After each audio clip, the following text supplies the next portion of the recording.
What are the biggest remaining questions across the NFL? We're exploring that today on the Locked On NFL Scouting Podcast.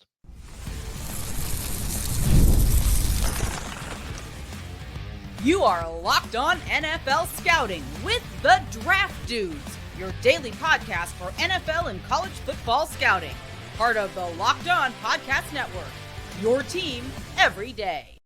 What's better than this? It's guys being dudes here on the Locked On NFL Scouting Podcast. We're the Draft Dudes. I'm Joe Marino from Locked On Bills. He's Kyle Krabs from Locked On Dolphins. And we are your NFL experts here with you daily to talk team building across the league on the Locked On NFL Scouting Podcast with the Draft Dudes, part of the Locked On Podcast Network, your team every day. Want to issue a big thank you, shout out, and welcome to our everydayers. Those of you who never miss a single episode, we appreciate y'all being here very, very much. Today's episode is brought to you by Game Time. Download the Game Time app, create an account, and use code LOCKEDONNFL for $20 off your first purchase. Joe, happy National Utah Mammoth Reaction Day. I trust you have takes. I love it. I love the logo. I love the colors. I'm into the whole brand, man. I think they did a great job with this. Yeah, the NHL team, the transition from the garbage Utah Hockey Club or whatever it was after they moved from Phoenix and we're no longer the Coyotes. I remember last summer we did a big thing about the hockey club and the branding and the potential, and they polled the fans. And would I have liked to have seen the Yeti? Yeah, I would have liked to have seen the Yeti. But all things considered, what they settled on, I think I passively will be rooting for the Utah Mammoth. Man, good looking logo, man, with the mountains and the Mammoth. David Locke's got to be thrilled, huh? He's got to be thrilled. Utah sports on the up. Beautiful landscape out there. I'd love to get out there. I think didn't we do an episode one time where we talked about like where we would live? Utah placed real high on your list, man. It was top 5, I believe. Yeah. Let's go. We'll make a NFL scouting sabbatical. Hey, listen, we know West Coast, best coast for sports, you know? Yeah, we'll go during football season. Change our lives. Eat dinner and watch the second half of Monday Night Football. Some people go south, for the winters. No, we go west for football season. All right. So today on the show, we were originally going to do this across 2 episodes of the program, and every team was going to get their little moment in the sun here. The biggest remaining questions. And then the George Pickens trade happened about an hour before we hopped on to record yesterday. So now we're going by division. And we're looking at the biggest lingering questions. Most of these, not all of these, but most of these are kind of just like roster and personnel related. But we're going to start in the NFC East and work our way vertically down the standings chart on any of your favorite websites as they present the divisions. And then we'll hop over to the AFC and work our way back up. So we're going to start with the NFC East, North, Southwest, and then AFC West, South, Northeast. Biggest lingering questions in each one of these divisions, starting with the NFC East. I didn't have a ton of big questions in the NFC East. I think maybe it's sorting out this Commanders offensive line. That feels important to me, where we got some versatile players and getting them in the right spots feels important. Sam Cosmi coming off of the injury. Is Coleman going to be the right tackle? Is Connerly going to be the right tackle? Do we have upside at guard that we want to lean into over Allegretti or the fill-in for Cosmi? That to me feels like the notable question. I didn't have a ton here for the NFC East. Yeah, the biggest question I had is if Jerry's done, right? Jerry kind of teased that he was working on multiple significant trades, and they obviously do the Pickens deal yesterday. The biggest question that I have is for Dallas after they talked the big game last year and kind of got bottlenecked with contract moves. And then Jerry kind of talked the big game this year and then actually lands George Pickens on the heels of what I thought was a very good draft for them. Is there another swing of the bat coming to kind of help them close the perceived gap, or at least the gap that existed last year between themselves, Philadelphia, who after flirting with moving on from Dallas Goedert, got him to take a $4 million pay cut and is going to keep Dallas Goedert, which is great news for Philadelphia and their roster. And Washington, obviously, is the upstart team that's been very aggressive in going out and getting a bunch of names like Deebo Samuel and Laramie Tunsil, and then investing more in the offensive line with their first-round pick. It's a good call out. Maybe a running back? Maybe. Come on, we got Javonte Williams Miles Sanders and Jadon Blue, that's our top three. Goose Vaughn? Jadon Blue could do some damage. Could they be cooking up something there at running back? Maybe. Who's available? I don't know. We'll see what Jerry can cook up. Well, that's a big lingering question for the NFC East. That's perfect. That's exactly the spirit of the show today. Going to go to the NFC North, where you had all the wins last year. All one of them. Crazy. Minnesota won 13? Boy, Detroit went 15-2, and Green Bay were they 12-5? Off the top of my head, some good records. I'm going to pull it up because if you want to start getting us redirected here, I can formalize the win totals. But I think that's accurate. If our goal is to land on one thing, I think there's a healthy debate that could go on. And you could certainly talk about J.J. McCarthy and settling into the playing quarterback. But I'm talking roster questions. I look at two. Lions and their edge rusher situation where it's Hutch coming off of an ACL. We're counting on Marcus Davenport. Broken leg, excuse me. Marcus Davenport, that's our penciled-in starter. Can we really count on that guy? Zach Pascal, Al-Qadim Muhammad. We got $42 million in cap space. Let's get this figured out. Let's not have this be a problem. Let's bring back Zadarius Smith or be the team that trades for Trey Hendrickson or something like that. But I think the Packers might have an argument as well with their corner situation where are we trading Jair Alexander? Is Keyshawn Nixon really going to play outside corner for us? Is Carrington Valentine the other starting corner? I think between Packers corner and Lions edge, I think there's a couple of big questions there. Is Green Bay the team that makes sense for the Rasul Douglas reunion? Yes, they certainly do. Yeah. He probably knows his way around the facility there too. And please don't just try to make it work with Jair. No. Right? No. And it seems like that's kind of teased like that's a possibility. I think that would be such a I don't want to say mistake, but that's such an unappealing outcome. If I'm Green Bay and I'm in the middle of, a competitive window and he's had the problems that he's had and he really hasn't played and the financial investment that's involved, just give him away to Baltimore already, right? Just give him away to Baltimore already. They know this is going to go. First, Atlanta would probably take him. We'll get to the South next. Yeah. There's a couple corners that are on the trade market. A couple of guys on the wrong side of the mid-20s owed $20-something million in cash. Him and Jalen Ramsey, but give one to Baltimore and give one to Atlanta and let's be done with it, right? Maybe the Rams are in on something like that, but yes, I totally agree. I have a feeling Ramsey, not to do that before we get there, but I have a feeling he wants to go back to LA. So yeah, feels like there's some momentum there. And he influenced his way to Miami 2 years ago. So, but for the North, I think the non-roster question, it's totally fair. What does J.J. McCarthy's play look like? Because that was a 14-win team. They did go 14-3. And Green Bay was 11-6. So JJ coming into that spot with the decision that they obviously made to move on from Sam Darnold, I don't want to say there's a ton of pressure, but there's expectations beyond, you were our first round pick. It's like, hey, we won 14 games last year. And JJ said, I won a natty the last time I was a starting quarterback, baby. I'm ready to go. I'm just saying, I think that is it's a good problem to have, but it's an unenviable first season for a quarterback to step into. I'll say that. All right. We're getting to the NFC South, NFC West, and of course the entire AFC the rest of the way here. Folks, be sure to stick with us. There's nothing like the atmosphere of an NBA playoff game. Every bucket, every defensive stop, every moment feels huge. It's electric in the arena, and with Game Time, you can be part of it without the stress of last-minute ticket hunting. Game Time makes it fast and easy to get playoff tickets, even when demand is sky high. Prices on the app actually go down as tip-off gets closer, and their last-minute deals can save you up to 60%. Here's why I love using Game Time. Well, it is the last-minute deals. You can save up to 60% off buying last-minute tickets for sports, concerts, comedy, and theater events near you, and the all-in pricing means there's never surprise fees at checkout. What you see is what you pay. So take the guesswork out of buying tickets with Game Time. Download the Game Time app, create an account, and use code LOCKEDONNFL for $20 off your first purchase.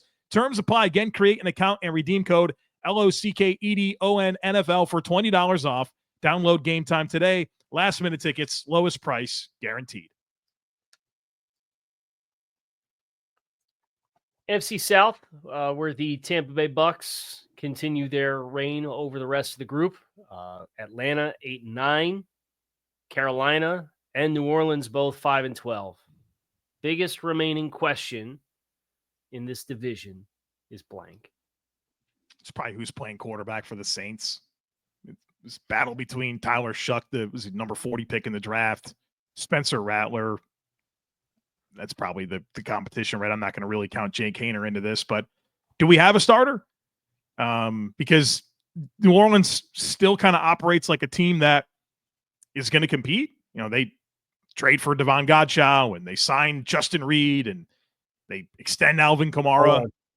I don't they have bring back Brandon Cooks. I'd love to have something to just pull the wool over my eyes while you're saying this. So you know what I mean? Like, we've got a team that their behavior continues to tell us that they think that, you know, they can make a run.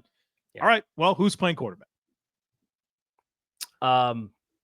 If I were to have a non-roster / personnel question, I'm really intrigued to see what Tampa ends up getting or needing from Emeka Egbuka this year. When you consider that first round draft choice at 19 overall, and love the fit, right? I love the fit. I think it's a great move from Tampa to try to stay ahead of kind of the aging curve with both Mike Evans and Chris Godwin. And obviously they got Godwin back before making the decision to draft Emeka, but there's been some durability stuff with both of those guys. And Jalen McMillan had really promising flashes as a rookie last year. So I love the pick. I think long-term, it's a great value proposition for them relative to where I had Emeka ranked. But as a team that went 10-7, that's trying to chase down Philadelphia and Detroit as teams that won more games than them in the division or in the conference last year. Washington won 12 games. Just kind of, you'd like to think you're going to get significant returns from Emeka in year one for a team that's in a competitive window. Because I don't have any question about the value proposition long term. It's more so, hey, what's the opportunity cost versus what maybe you would have drafted otherwise in the midst of trying to compete to win the NFC, which is where I think Tampa should have their expectations. It's a good call out. Good pick. It's a great pick. Yeah. But it's that value of drafting need and value, need versus value, and long-term versus short-term that, but that's the luxury of being an organization that has organizational stability like that. You have more, you're more keen to get grace and make those kinds of picks because you know they're going to pay off long-term and you'll be there to see it. Yeah, I think Tampa and Denver are teams that I truly believe picked the best player on their board and didn't think about need with Jahdae Barron and Emeka Egbuka. And, I don't think you see that very often, to be honest with you. Yep. Just the authentic, hey, we think it's BPA. Yeah. The NFC West? Yes. Some questions here, huh? I have a couple. I think, like, from a general roster perspective, it's Seattle and corner. And is Josh Jobe really going to be one of our outside starters opposite Arik Woolen? I don't love that. Yesterday they're talking with Shaq Griffin. They should talk to him and sign him and start him. That's what they should do with that situation. But other than that, I look at Arizona, and this team went bonkers to help their defense, right? I think like their first 5 draft picks, all the free agent dollars to Josh Sweat and Dalvin Tomlinson, they bring back Calais Campbell. Like, everything went defense. Brother, they ain't done a thing for this offense. Not a thing. And so I'm very curious to see if they regret that because, Kyler's a good quarterback. I'm not sure he's a great quarterback. And it's going to be a team that goes on a playoff run because of Kyler. He's going to be the leading reason why. And I think we could have used some help at receiver. We could have used some help on the offensive line, and we went defense. Yeah. So I'm curious to see how that pans out. It kind of feels like there was a doubling down on the young players that they took in the prior years of the build, right? Yeah. where it's Isaiah Adams was a 3rd round pick in 24. Tip Ryman was a 3rd round pick in 24. Obviously year 2 for Marvin Harrison Jr. and what that looks like for him. Michael Wilson. Trey Benson was a 3rd round pick in 2024. Michael Wilson was a 3rd round pick in 23. Like all those young guys, okay, 2 years in the system, haven't been called upon to be marquee players. It's your time to shine. So they internally must feel really good about their success and hit rate for those, a lot of them mid-round guys. Yeah. Right. Yeah.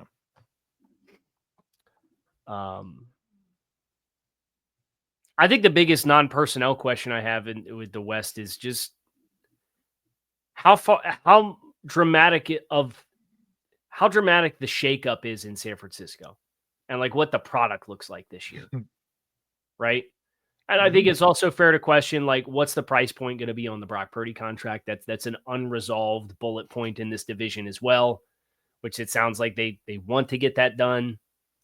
I don't think you make all of these other personnel moves and let some of these other guys walk without believing them when they say they want to get it done versus just, they're posturing to want to get it done, but they have their price point and they'll ride them out, maybe franchise that. Like, I don't think that's the destiny of this storyline. So the San Francisco for me is kind of the team where all the success that they've had, they deserve a lot of benefit of the doubt for the product and wins and losses, despite some of the consistent shortcomings and kind of the big whiff that they had when they went big on a quarterback. But this is what the 3rd iteration of the 49ers under this regime, as far as kind of early formative years. And then they had a competitive build, and then there was a transition and another competitive build. And now they're getting ready to pay Purdy. And as a result, you're in another transition. So there's a lot of mystery and intrigue there as far as I'm concerned with the 49ers. It's a good call out. You can tell me a lot of different outcomes for 49ers this year, and I believe you, man. I would. Yeah. How about the West in the AFC? AFC West. I look at the Raiders and their linebacker situation. It's the year 2025, and our scheduled starters on the 2nd level are Devin White and Landon Roberts. We can't be physical. Yeah, we're going to be physical, but we're going to have matchup problems galore. We can't really – we have no range. We have no coverage upside. I'm not sure what Devin White does well at all besides running a straight line through the A-gaps. Oh, no. I mean, we have nobody that can play in space. We better hope like Amari Burney or Gaynor, one of these guys can run and play, because, man, I don't see you with this linebacker core. That feels like something that offensive coordinators are going to be licking their chops to go after. Pete's got to be hoping that they score 45 a game. I mean, just looking at the back 7 in its entirety. It's questions. Yeah. I like Jeremy Chin a lot. I think they did a nice job with the Polamalu contract to get him done before free agency start. Like, that's a player to be excited about. But the corner situation as a whole, Darian Porter better be ready to play because your projected starters are Eric Stokes and Jacorian Bennett and Darnay Holmes and Mello Dotson as a UDFA in here, and Caillou Blue Kelly. You remember that guy when he was a buzzy name for a hot second? A lot of speed at corner. Yeah, a lot of speed, but a lot of speed, man. They can have some good races. And then, what's the health look like of Malcolm Kuntz? What's the health look like of Christian Wilkins up front? Just right around Raiders defense for biggest lingering question. Hey, if this works for them, Patrick Graham's getting a head coaching job, man. He's been flirting with it for a while. Right. He's gonna go. I'm worried he's gonna end up getting the Ajiro Vero special. Oh, where it's like you knew he was good, and then literally the worst defense ever. Yeah, they didn't have any teeth from a personnel standpoint. So that's Raiders. We'll see what they have cooking. But man, I like the offensive outlook a ton. Yeah. Besh and Genty, new O-line players. Towers. Yeah. All right, we will get to the final 3 divisions here on the other side of it, so be sure to stick with us. Scaling your business requires the right expertise at the right time. With Upwork, you can find specialized freelancers in marketing, development, design, and more, experts ready to help you take your business to the next level. Upwork gives businesses flexibility by connecting them with top freelance talent across multiple industries, including IT, AI, web development, and marketing. Whether you need extra hands for a project or a long-term partner, Upwork makes hiring simple and affordable. You can find the right talent. If you need help with a marketing campaign, Upwork can connect you with a freelance expert who will deliver incredible results. Plus, it's fast and easy. Posting a job is free and simple, and within a day, you'll get multiple qualified candidates to choose from, and it's cost-effective. Instead of hiring full-time, Upwork helps find affordable, top-tier freelancers to scale your business efficiently. So visit Upwork.com right now and post your job for free. That's UPWORK.com, Upwork.com to connect with top talent and grow your business today.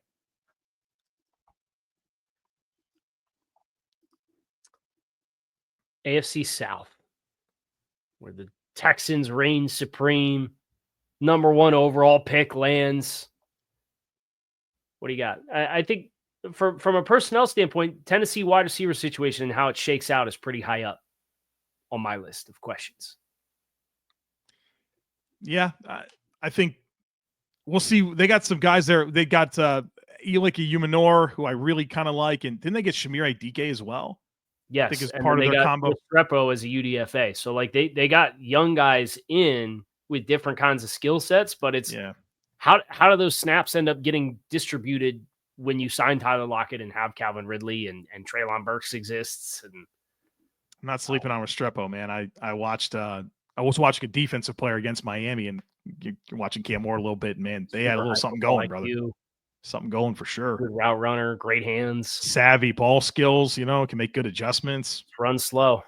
That's it. He does. He does run slow. Yeah, that'll be interesting to sort out. For me, it's 2 teams at linebacker. One of them being the Titans, one of them being the Colts. Where in Tennessee, it's Cody Barton and Otis Reese. We'll see Cedric Gray, a 4th-round pick from last year, not drafted by this GM. So we'll see how that shakes out.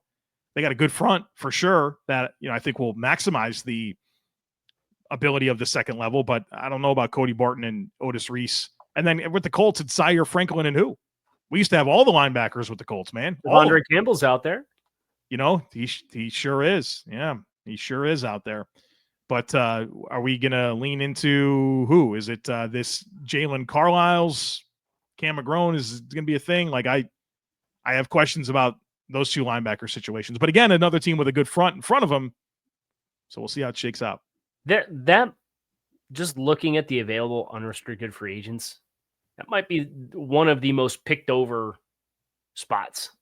Not a lot of attractive options that exist. I see why everybody gets these big safeties and just moves into linebacker.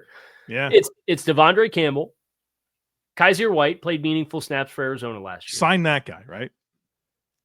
The ghost of Shaq Thompson, the ghost of Eric Kendricks, and now you're into Duke Riley, the Miami Dolphins designated special teams linebacker trifecta of Duke Riley, Neville Hewitt, and Camus Grugier-Hill are like the next in line from like an APY perspective at linebacker. Cam Brown, Matt Adams, Nick Virgil, Tyler Matakevich, Zach Cunningham, Chris Barnes, Raekwon McMillan, Ben Neiman, Sam Eguavoen, another Dolphins special teams linebacker specialist. Like, who do you like here outside of, I guess, Kendricks?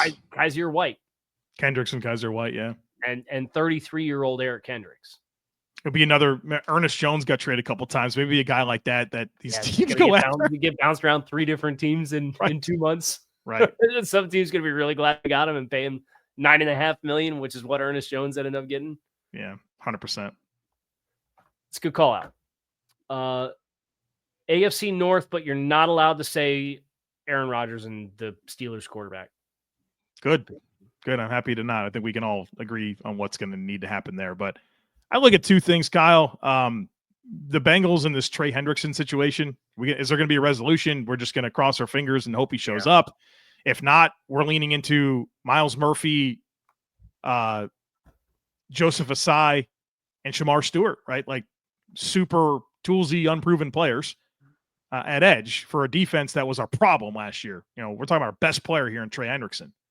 I think for the Browns, I would say, who's our running mate for Myles Garrett? Isaiah McGuire, Alex Wright, Joe Tryon-Shoyinka.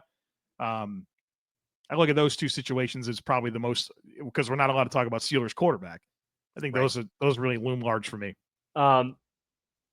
The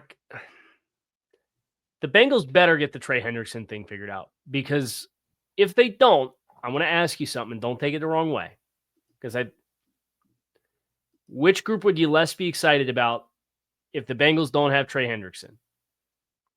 The Raiders defense or the Bengals defense? Oh boy. I like the front with the Raiders better, so I'd probably pick the Raiders. I have more like and the linebackers are better in Cincinnati, but Jermaine Pratt's requested a trade, and the Bengals proactively drafted Demetrius Knight in the second round. Yeah. And then the back seven right now, I mean, you talked about that defense in Cincinnati and the struggles that you had, and there's no new names. Nothing's different. No new names. Al Golden's the savior, baby. Must Lou be. Anarumo was the problem here, obviously. I mean, DJ Turner, Jordan Battle, Geno Stone took a pay cut just this week. Of course he did. Why Taylor Britt, Dax Hill. Why wouldn't he take a pay cut? He plays for the Bengals, right? Dude, the depth is scary. Not a good situation. You get through the first five, I don't feel good about. But then you get to the depth players, and it's DJ Ivey, Jalen Davis, Josh Newton are the backup corners with Marco Wilson in tow. Cam Taylor-Britt better stay healthy. Yeah, he's huge. I think I'm picking the Raiders defense, Kyle. I think I am. Right. There's more upside in the secondary. There's a way better front, and we'll take the yellow at linebacker. Now, boy, that's a tough scene, Kyle. That's a tough scene. With Trey Hendrickson, conversation. With Trey Hendrickson, are you taking Cincinnati's defense? Yeah. No, I'm still picking the Raiders. You're picking the Raiders regardless. Yeah. Okay, so biggest lingering question. If we have to write down Raiders defense is the biggest lingering question in the AFC West, we have to write down Bengals defense as the biggest lingering question in the AFC. The good news about what you said about the Raiders is that Pete's gonna have to hope they score 40. The Bengals can, right? That's right. They know they can. Right. It's just who has the ball last. We just have to hope we get the ball last every time. Right. And we'll win a whole bunch of football games. AFC East. So who's playing corner for the Dolphins, right? Like it's obviously what it is in the resolution that will happen with Ramsey, but that doesn't help get us closer to who's playing corner for the Dolphins. We have more questions because of that. You know what? So the Dolphins are Miami. Stephen Ross, the owner, they had F1 down there last weekend.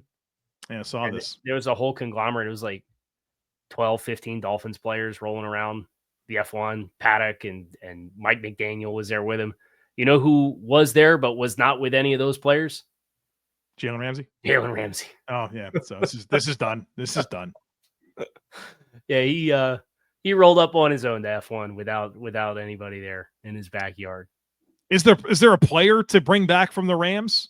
I think they like Kobe Durant or like. I don't know if it would happen at corner. So I know the Dolphins have expressed interest in Rasul Douglas. I know they have expressed some interest in James Bradbury, which please don't. I feel like that it's not an attractive outcome or option for me. Stephon Gilmore, age 35, like those names, there have been at least phone calls placed to inquire about. I think Douglas is kind of the hottest name that they've had. On the Rams roster, I would not be surprised if they tried to get a player back, but I don't know what is it Akello Witherspoon? They got Emmanuel Forbes, former first-round pick. Yeah, sure. Kobe Durant's played. Darian Kendrick, I had it correct the first time. He's played. I mean, otherwise it's going to be Artie Burns, Cam Smith, and Kader Kohu, right? I mean, they're definitely signing one, if not two, veteran corners, or they're acquiring one via trade. So that'll be what happens, but that's a lot of open-endedness there that exists. They should be able to rush the passer. Right. That's the bet that the Dolphins are placing is, yes, we lost Calais Campbell, but we got 0 snaps from Bradley Chubb last year, and we got 3.5 games from Jalen Phillips. where we've invested in some of the interior guys and you're getting the health back of those other guys to start. How long do they stay healthy is another question. But you're replacing the Emmanuel Agba reps and the Calais Campbell edge reps with Jalen Phillips and Bradley Chubb, who you got a combined like 250 snaps from last year from both of them combined. So pretty far removed from injuries now too. Yes. The Phillips injury happened in week 4 with a self-inflicted injury from a stray Jordan Poyer launching himself at somebody's knees. And Chubb now is a year and a half removed from the injury that he suffered against Baltimore in week 17 of 2023. If I were to invoke anything else, it would be Quinnen Williams running mate, like the interior defensive line for the Jets. I don't look at Derek Nottie as much of an answer. And I thought this was like their biggest problem last year is they just didn't have the interior D-line depth. And I don't think we got better at all. And I understand it's probably a process here for the Jets. They weren't going to be able to answer every question. Right. And it's foundational and I like their overall direction, but I'm worried about teams running the ball into oblivion against that team. I would call out a position battle in New England that I'm really interested in. This team brought in Garrett Bradbury and then drafted Jared Wilson. Can Jared Wilson push Bradbury off the spot and win the starting job at center? I'm sure the Patriots would love nothing more, right? It's a big lift, right? I mean, as like a 1-year starter, you got a young quarterback in this McDaniels offense. I feel like they're going to want to lean into the veteran. Probably, but the long-term outlook of getting Wilson, I think that's a position battle for a unit in a line that,